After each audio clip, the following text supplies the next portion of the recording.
안녕하세요. 오늘은 보내주신 자료, 가능 최대 강수량, PMP에 대한 문서를 가지고요. 좀 핵심 내용을 깊이 파고들어 볼까 합니다. 네, 안녕하세요. 특정 지역에 내릴 수 있는, 이론적인 최대 비의 양, 이 PMP가 도대체 뭐고 또 왜 중요한지, 특히 극한 기상 상황 대비에 어떻게 쓰이는지 알아보려고 하는데요.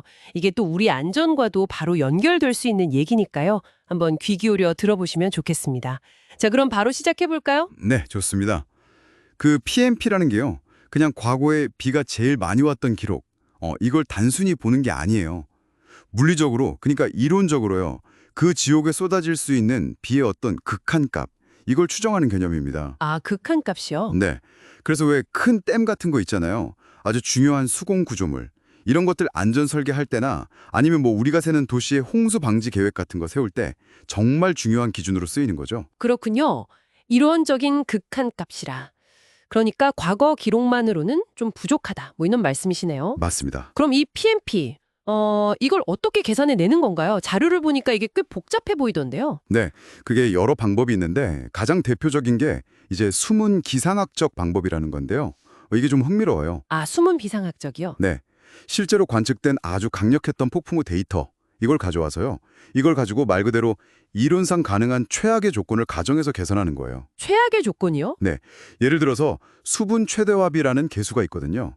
이건 뭐냐면 만약 그 폭풍우가 올 때 그 지역 대기가 품을 수 있는 수증기양이 정말 최대치였다면 하고 가정하는 거예요. 아, 비구름이 최대로 물을 머금었다면. 그렇죠. 또 전입이라는 것도 있는데 이건 예를 들어 옆 동네에서 엄청난 폭풍우가 왔었어요.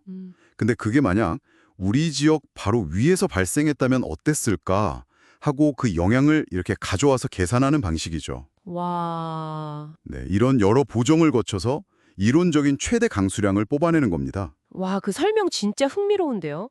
단순히 그냥 기록된 비의 양만 보는 게 아니고, 마치 가능한 모든 나쁜 조건들을 다 조합해서 수학적으로 가능한 최악의 시나리오, 이런 비를 상상하는 거군요. 네, 맞습니다.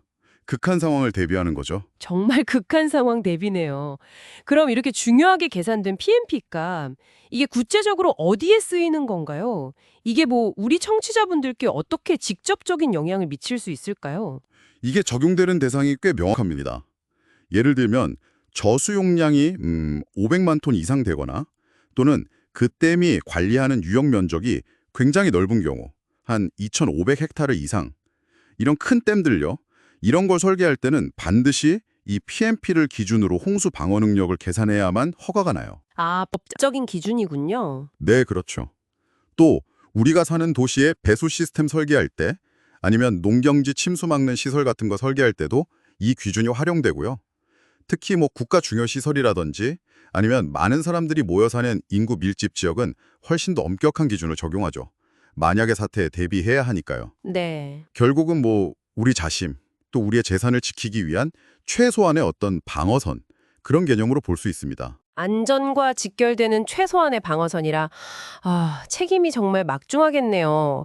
근데요, 이런 이론적인 최대치를 계산한다고 해도 뭔가 좀 주의할 점이나 한계 같은 건 없을까요? 완벽하게 예측한다는 건 사실 좀 어려울 텐데요. 물론입니다.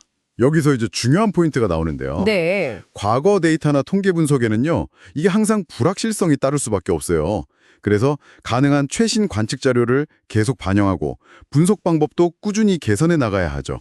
그리고 또 하나, 이건 정말 중요한데 바로 그 지역의 변화를 반영해야 한다는 겁니다. 지역의 변화요? 네, 예를 들어서 우리가 사는 동네 주변에 큰 건물들이 막 들어서거나 예전엔 녹지였는데 아스팔트로 다 덮이고 이렇게 도시화가 진행되면 어떻게 될까요? 아, 빗물이 땅으로 스며들 데가 없어지니까. 그렇죠. 빗물이 땅으로 흡수되지 못하고 훨씬 더 빠르게 그리고 더 많이 흘러나가잖아요. 이런 토지 이용의 변화가 PMP 값 자체를 바꾸진 않더라도 그 PMP로 인한 홍수량을 계산할 때는 엄청 큰 영향을 미치거든요. 그래서 이런 변화를 반드시 고려해야 추정치의 정확도가 높아집니다. 그렇군요. 그러니까 도시가 변하면 똑같은 양의 비가 내려도 그 결과, 그 영향은 완전히 달라질 수 있으니까 PMP를 활용해서 뭔가 설계를 할 때는 그런 변화를 꼭 반영해야 한다. 이런 말씀이시네요. 이해가 됩니다. 정확합니다.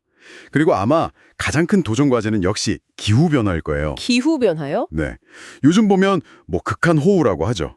이런 게 더 자주 발생하고 한 번 오면 강도도 훨씬 세지는 경향이 좀 뚜렷하잖아요. 맞아요. 뉴스를 보면 심각하더라고요. 그렇죠. 이 변화를 과연 어떻게 PMP 산정 방식이나 관련 설계 기준에 대대로 반영할 것인가, 이게 지금 핵심 과제입니다. 단순히 과거 데이터에 기반했던 최대치라는 게 미래에도 과연 유효할까? 이걸 계속 검토하고 기준을 개선해야 하는 거죠. 미래에 더 강력한 비에 대비해야 하니까요. 네. 오늘 말씀을 쭉 들어보니까 PMP라는 게 단순히 과거 기록을 보는 게 아니라 이론적으로 가능한 최대 강수량을 뜻하는 거고, 이게 댐이나 도시 방제처럼 우리 안전하고 직결된 설계에서는 핵심적인 기준이 된다는 거군요. 네, 그렇습니다. 그리고 이게 또 고정된 값이 아니라 도시화라든지 특히 기후변화 같은 미래 요인까지 계속 고려해서 발전시켜야 하는, 계속 진화하는 개념이네요. 오늘 PMP에 대해서 정말 깊이 있게 알아본 것 같습니다. 네. 그래서 마지막으로 청취자분들께 생각해 볼 질문을 하나 던져드리고 싶어요. 네, 어떤 걸까요? 방금 이야기 나눈 것처럼 기후변화나 도시화가 계속해서 PMP 산정, 그리고 그로 인한 영향의 변화를 주고 있다면요. 우리가 지금 이 정도면 안전하다라고 믿고 있는 그 기준들 자체도 어쩌면 끊임없이 다시 평가되어야 하는 게 아닐까요? 기준 자체를요? 네. 혹시 당신이 살고 계신 지역의 안전 기준은 이런 미래의 변화 가능성을 얼마나 잘 반영하고 있는지 한번 좀 생각해 보시는 건 어떨까 싶습니다.